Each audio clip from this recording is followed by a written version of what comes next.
여러분 안녕하십니까? 포항 MBC 뉴스투데이입니다. 이번 주에는 대구와 경북 대부분의 지역에서 낮 기온 30도를 넘어서며 덥겠습니다.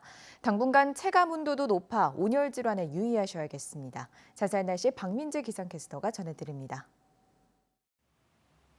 우리 지역 본격적인 여름을 향해 가고 있습니다. 앞으로 기온이 점차 더 오르겠는데요. 이번 주에는 대체로 30도 안팎의 낮 기온 예상되며 덥겠습니다. 오늘은 일부 지역에서 낮 최고 기온 32도를 기록하는 곳이 있겠고요. 내일부터 맑은 하늘 드러나며 주 후반까지 기온이 계속 오르겠습니다. 당분간 체감 온도도 높겠는데요. 온열 질환에 대비해 수분 섭취를 자주 해주시는 게 좋겠습니다. 요즘 우리 지역 소나기 소식이 잦습니다. 대기 중상층의 찬 공기로 인해 대기가 불안정하기 때문인데요. 오늘은 오후에 경북 남서 내륙에 5에서 10mm의 소나기가 예상되고요. 당분간 갑작스러운 소나기 예보가 생길 수 있어 기상 정보를 계속 참고해 주시기 바라고요. 가방에 접이식 우산을 넣고 다니시는 것도 좋겠습니다. 이번 주 내내 30도 안팎의 낮 기온 예상되고요. 대부분 지역에서 낮 최고 기온은 30도를 넘어서며 덥겠습니다. 날씨였습니다. 임시 휴점 중이던 포항의 홈플러스 매장 두 곳이 결국 폐점 수순을 밟고 있습니다. 대형마트의 영업 종료로 주민 불편은 물론 인근 상권의 침체와 마트 노동자들의 대규모 고용 불안 등 지역 경제에 미치는 파장이 우려됩니다. 박성아 기자입니다. 손님들이 오가던 매장 입구가 굳게 닫혀 있습니다. 곳곳에는 임시 휴점을 알리는 안내문들이 붙었습니다. 인근 또 다른 홈플러스 매장도 상황은 마찬가지입니다. 지난달 휴점에 들어간 포항의 홈플러스 매장 두 곳이 결국 모두 폐점 수순에 들어갔습니다. 지역 주민들은 당장 생필품을 구매하던 대형 유통망을 잃게 됐습니다. 없으니까 불편한 점이 많거든요. 아무래도 여기 직장이 있으니까 홈플러스 자주 애용하는 편이에요. 그냥 있으면 좋겠어요. 대형 마트를 중심으로 형성됐던 유동인구가 크게 줄면서 인근 상권의 침체도 가속화하고 있습니다. 한국은행 연구에 따르면 대형마트 폐점 시 반경 2km 이내 상권의 매출액은 5.3% 감소하고 특히 골목 상권 매출액은 7.5% 줄어드는 것으로 분석됐습니다. 줄은 거는 맞죠. 손님들이 왔다 갔다 이 자체가 많이 없지. 20-30% 정도 빠진다고. 여기가 없어짐으로 인해서 다른 데가 다 하나둘씩 빠져나가면 그때는 이제 우리도 문을 닫아야 되는 상황이 오니까 거기까지 걱정을 하는 거죠. 폐점을 앞둔 두 매장의 노동자 130여 명은 심각한 고용 불안에 시달리고 있습니다. 회사는 인근 경주점으로 전환 배치를 해주겠다고 밝혔지만 원거리 통근이 불가능한 직원들은 이동이 쉽지 않은 데다 언제든 또 일자리를 잃을 수 있다는 우려가 큽니다. 고용에 대한 불안은 여전하죠. 옮긴다고 하더라도. M&A가 지금 진행이 된다고 볼 수도 없는 상황이고 그렇다 보니까 회사가 또 경주점이 문을 닫을 수 있다고도 생각이 들 거고. 정부와 지자체가 보다 적극적인 대응에 나서야 한다는 지적이 나옵니다. 그 지역 경제 전체에 큰 영향을 미치는 사건이 있기 때문에 국가가 여기에 대해서는 당연히 조금 더 적극적으로 개입하는 것이 당연한데 조금 더 소극적이지 않나. 대형 유통망의 이탈이 단순한 소비 불편을 넘어 지역 경제 전반에 연쇄적인 타격으로 이어질 거란 우려가 커지고 있습니다. MBC 뉴스 박성아입니다. 경주시는 보훈 명예수당 지원 대상을 확대한다고 밝혔습니다. 기존 국가유공자와 유족 중심이던 보훈 명예수당 지원 대상에서 사망한 6.25 전쟁 및 월남전 참전 유공자 배우자가 새롭게 포함됩니다. 지원 대상은 기존 1,750명에서 2,813명으로 늘어나며 65세 이상 사망한 참전 유공자 배우자에게는 월 15만 원의 수당이 지급됩니다. 지적장애인과 비장애인 사이 경계에 있는 이들을 경계선 지능인, 교육 현장에서는 느린 학습자로 부르기도 합니다. 느린 학습자는 학업이나 취업 등에서 제도적 지원을 받지 못한 채 고립돼 있다는 지적이 많은데요. 대구대가 이들을 위한 학과를 전국에서 처음으로 개설해 주목받았습니다. 보도에 조재한 기자입니다. 경계선 지능인은 지능지수 71에서 84 사이로 전체 인구의 약 13%로 추정됩니다. 지적장애 기준인 지능지수 70 이하에는 해당하지 않아 국가의 특수교육이나 복지 혜택을 받지 못합니다. 특히 진학이나 취업을 지원할 마땅한 교육기관도 없어 고등학교 졸업 이후 사회적 고립이 사회적 문제로 대두됐습니다. 이런 가운데 특수교육을 선도해온 대구대학교가 경계선 지능인을 위한 학과를 신설했습니다. 느린 학습자라 불리는 이들을 전담하는 정규 4년제 학위 과정인 라이프 디자인 학과입니다. 올해 하반기 대입 수시 모집에서 첫 신입생 20명을 선발합니다. 경계선 지능인만을 위한 정규 학위 과정을 개설한 건 전국에서 처음입니다. 이론 중심의 수업에서 벗어나 실질적인 자립과 취업에 초점을 맞춘 맞춤형 교육 과정을 운영합니다. 대구대는 현장 수요가 높은 반려동물 행동과 동물 복지를 배우는 반려동물 분야, 피부 미용 실습과 국가 자격증 취득을 목표로 하는 뷰티 분야 중심의 실무 교육을 제공한다는 계획입니다. 또한 사회 구성원으로 독립할 수 있도록 감정 조절과 대인관계 훈련 같은 사회 정서 역량 교육은 물론 직장 생활에 꼭 필요한 문서 이해와 디지털 활용 등 기초 학력 과정도 병행합니다. 실무 기반 직업 교육, 그다음 자립 교육을 제공하는 학과이고 이들이 성공적으로 대학생활을 영위하고 안정적인 직업 생활을 영위할 수 있도록 학과를 만들었다고. 그동안 복지 사각지대 속에서 홀로 자립을 감당해야 했던 경계선 지능의 느린 학습자. 이번 정규 학위 과정 개설로 자신만의 속도로 건강한 사회인으로 거듭날 수 있을지, 또 향후 이들에 대한 복지에 어떤 변화를 불러올지 주목됩니다. MBC 뉴스 조재한입니다. 포항 바이오 특화단지의 핵심 연구기관인 포스텍 세포막 단백질 연구소와 에즈큐리스가 지난 12일 차세대 신약 개발 공동연구와 산학협력 강화를 위한 업무 협약을 맺었습니다. 두 기관은 극좋은 전자 현미경 등을 활용한 구조 기반 신약 개발 연구를 공동 추진할 계획으로 에즈큐리스는 이달 중에 기업 부설 연구소를 설치하고 전문 인력을 확충할 예정입니다. 이번 협약은 포항 바이오 특화단지에 구축된 연구 인프라를 활용해 구조 기반 신약 개발 경쟁력을 높이고 지역 바이오 연구 생태계를 강화하기 위해 마련됐습니다. 코리안 드림을 품고 한국에 온 지 한 달밖에 안 된 20대 인도네시아 청년이 사장의 상습적인 폭언과 폭행에 시달리다 공장을 탈출했습니다. 업체 사장은 근로자가 무단 결근을 했다고 주장하고 있는데요. 외국인 근로자 고용 허가자의 맹점을 도건엽 기자가 취재했습니다. 경북 영천의 한 제조업체입니다. 지난 4월 말 입국해 이곳에 배치된 인도네시아 출신 20대 청년의 한국 생활은 불과 며칠 만에 악몽이 됐습니다. 작업이 서투르다는 이유로 사장의 상습적인 폭행과 폭언이 시작된 겁니다. 모릅니다가 아니고 봐라. 똑바로 말해. 야, 이렇게 내가 계속 이렇게 빼야 하면서 미안해 계속 대화하면 돼?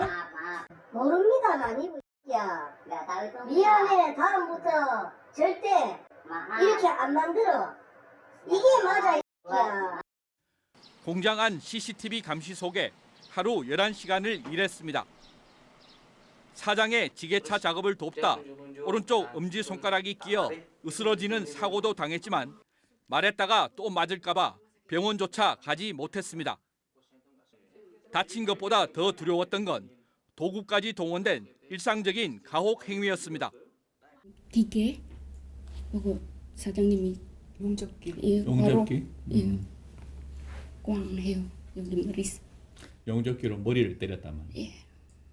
큰 빚을 내서 한국에 왔기 때문에 쉽게 돌아갈 수도 없었습니다. 한 달 만에 집으로 돌아가라는 사장의 말에 충격을 받은 청년은 결국 사장이 출국하라고 통보한 날 새벽 공장을 빠져나왔습니다. 사업주는 폭행과 폭언 의혹을 전면 부인하며 오히려 이주 노동자의 무단 결근을 주장했습니다. 아니 외국인하고 대화도 안 되는데 무슨 폭언을 하고 제가 외국인하고 일을 같이 합니까? 이 친구는 허가 받은 거를 이제 무단 결근이니까 고용 허가가 이제 취소가 되었거든요. 하지만 사장의 주장과 달리 휴대폰 데이터 복구 과정에서 폭언이 담긴 녹음 파일이 고스란히 복원됐습니다.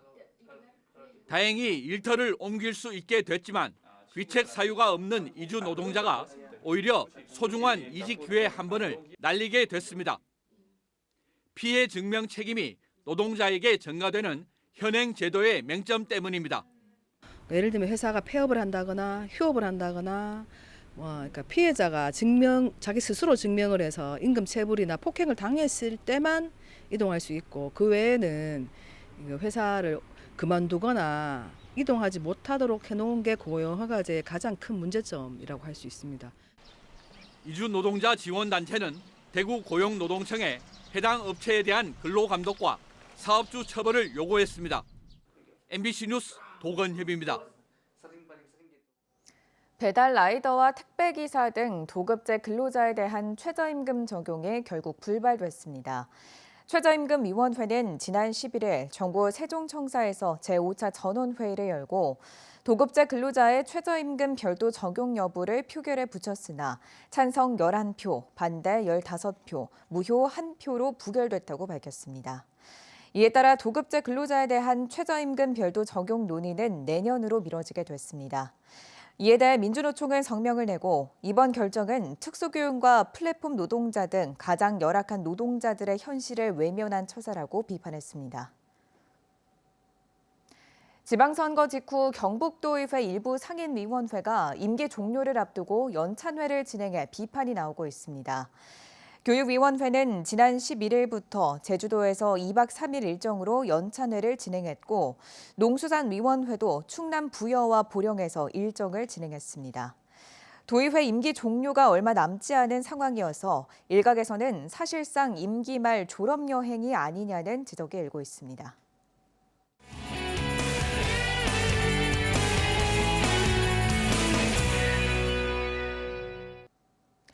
초등학교에 갓 입학한 1학년 학생들에게 입학 100일은 학교에 적응을 했다는 이를 알리는 뜻깊은 날인데요. 경북의 한 초등학교에서는 1학년 동생들의 100일을 축하하기 위해 교장 선생님의 마술쇼부터 AI 뮤직비디오까지 아주 특별한 잔치가 열렸다고 합니다. 김민주 MBC 청소년 기자가 전해드립니다. 이곳은 구미신당초등학교 시청각실입니다. 1학년을 위한 아주 특별한 마술 공연이 열렸는데요. 무대에 오른 마술사는 다름 아닌 이 학교의 교장 선생님입니다. 아이들의 무사한 학교 적응을 축하하기 위해 직접 준비한 100일의 기적 에듀 매직 마술쇼입니다. 우리 1학년 친구들이 입학한 지 오늘 100일이 되었어. 그래서 100일 동안 잘 적응해줘서 고마워하는 마음으로 우리 친구들에게 또 100일을 축하하는 마음으로 교장 선생님이 특별한 마술 공연을 시작한 거야. 교실에서도 100일 잔치가 이어지고 있는데요. 친구들과 100일 떡을 나눠 먹으며 100일 축하 왕관도 꾸미고 선생님께 드리는 감사의 편지도 전달합니다. 쉬는 시간에 친구들이랑 노는 것도 재밌고 선생님과 공부하는 것도 너무 재밌어요. 제가 직접 만든 100일 왕관을 쓰고 친구들이랑 떡을 나눠 먹으니까 진짜 주인공이 된 것 같아서 신나요. 아이들을 위해 깜짝 선물도 준비했는데요. 선생님들이 직접 쓴 노랫말에 AI 작곡 프로그램으로 뮤직비디오를 제작했습니다. 따뜻한 노래 선물로 감동을 나눈 아이들은 자신의 소원을 비눗방울에 담아 하늘 높이 날려보내는 시간도 가졌습니다. 우리 학년만의 노래를 들은 아이들의 기뻐하는 모습을 보니 덩달아 선생님들의 마음도 뭉클하고 흐뭇한 기분이었어요. 그리고 오늘의 행복한 기억과 비눗방울에 담아 날린 우리들의 꿈들을 생각하며 밝고 건강한 어린이로 자랐으면 하는 마음입니다. 입학 후 첫 100일을 무사히 마친 아이들이 앞으로 어떤 멋진 모습으로 성장해 나갈지 기대됩니다. MBC 청소년 기자 김민주입니다. 해병대는 우리나라 육해군과 경찰, 미국, 필리핀 등 국내외 38개 저격팀이 참여한 저격수 경연대회를 개최했습니다. 지난 6일부터 12일까지 포항 수성사격장에서 열린 이번 대회에선 육군 701 특공연대가 1위, 미 해병대가 2위, 육군 703 특공연대가 3위를 차지했습니다. 해병대 사령관배 저격수 경연대회는 지난 2022년 처음 시작됐으며 올해는 모두 38개 팀이 참가했습니다. 울진군은 오는 6월 30일까지 동물 등록 자진 신고 기간을 운영합니다. 동물 등록은 관내 동물 등록 대행기관으로 지정된 동물병원에서 가능하며 소유자의 주소, 전화번호 변경, 반려견 분실, 사망 등 등록 정보가 변경된 경우에도 신고를 해야 합니다. 반려견의 유실 유기를 방지하기 위해 2개월 이상의 반려견 소유자는 반려견을 취득한 날부터 30일 이내에 등록해야 하고 미등록할 경우 과태료가 부과됩니다. 경주시 보건소는 옴 발생 증가에 대비해 질병정보 모니터 요원을 대상으로 대응 교육을 실시했습니다. 국내에서 사라진 줄 알았던 감염성 피부질환 옴은 최근 요양시설과 고령층을 중심으로 다시 증가하고 있어 주의가 필요합니다. 특히 가려움증을 단순 피부 건조증이나 알레르기 질환으로 착각해 방치할 경우 가족과 주변인에게 걷잡을 수 없이 퍼질 수 있습니다. 영덕과 의성 등 5개 시군 산불 피해 이재민들의 임시 조립주택 거주 기간이 1년 더 연장됩니다. 이재민 2,500세대 가운데 400여 세대는 퇴거했지만 아직도 2,080여 세대, 3,500여 명의 임시주택에서 거주하고 있습니다. 앞서 지난달 경상북도는 여름철 우기와 폭염에 대비해 이재민 임시주택에 대한 안전점검을 실시했고 냉방기 가동을 위해 월 최대 40만 원의 전기요금도 지원할 예정입니다. 온실가스 감축 노력이 충분히 이루어지지 않을 경우 경북의 산불 위험이 현재보다 더 높아지는 것으로 나타났습니다. 기상청 기후변화 시나리오 분석 결과 경북은 현재 강원 영동과 함께 전국에서 봄철 산불 기상지수가 가장 높은 지역으로 나타났습니다.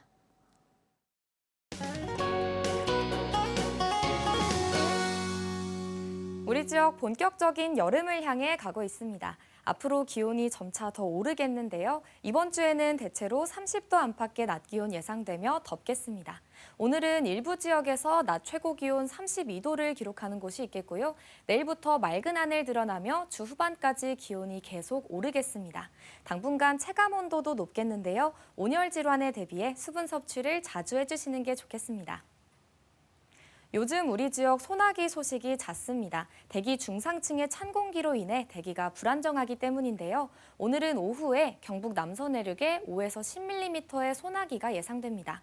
당분간 갑작스러운 소나기 예보가 생길 수 있어 기상 정보를 계속 참고해 주시기 바라고요. 가방에 접이지구산을 넣고 다니시는 것도 좋겠습니다. 위성 영상입니다. 오늘은 서해 북부 해상에 위치한 고기압의 가장자리에 들겠습니다.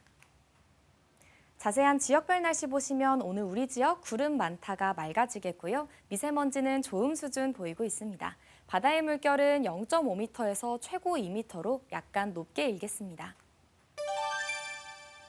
오늘 아침 대구의 기온 19도, 김천은 16도로 출발하고요. 낮에는 대구 30도, 김천은 32도 전망되며 내륙을 중심으로 낮 기온 높겠습니다. 안동의 현재 기온 17도, 의성은 15도 보이고 있고요. 낮에는 안동 31도, 의성 32도 전망되며 덥겠습니다. 포항의 현재 기온 19도, 경주는 17도로 출발하고요. 낮에는 포항 28도, 경주는 29도 전망되며 경북 동해안은 비교적 선선하겠습니다. 이번 주 내내 30도 안팎의 낮 기온 예상되고요. 대부분 지역에서 낮 최고 기온은 30도를 넘어서며 덥겠습니다. 날씨였습니다. 이상으로 포항 MBC 뉴스투데이를 마칩니다. 시청해주신 여러분 고맙습니다.